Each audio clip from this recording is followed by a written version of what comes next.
यो नेपाल सरकारले अघि सारेको राष्ट्रिय गौरवको रूपान्तरणकारी आयोजना सुनकोशी मरिन डाइभर्सनको यो सुनकोशी र यो तामाकोशी नदी मिसिएपछिको यो आयोजना स्थल हो र यो बाँध निर्माण स्थल हो। पछिल्लो समयमा नेपाल सरकारले सुनकोशी मरिन डाइभर्सन बहुउद्देश्य आयोजनाको यो बाँध निर्माणको ठेक्का तोड्ने प्रक्रिया अगाडि बढाएपछि यो आयोजना स्थलमा अहिले सुनसान देखिएको छ र यो ठेक्का लिएको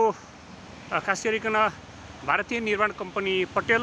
र त्यसको Nepali JB partner Raman construction कम्पनीले अहिले सम्पूर्ण कामहरू अहिले रोकेको छ र यसरी हेर्दाखेरि यो आयोजना स्थलमा कामहरू अहिले सुनसान रहेको छ र यसले गर्दाखेरि नेपालको यो राष्ट्रिय गौरवको रूपान्तरणको आयोजना सुनकोशी मरिन डाइभर्सन आयोजनाको काममा ढिलासुस्ती हुने देखिएको छ।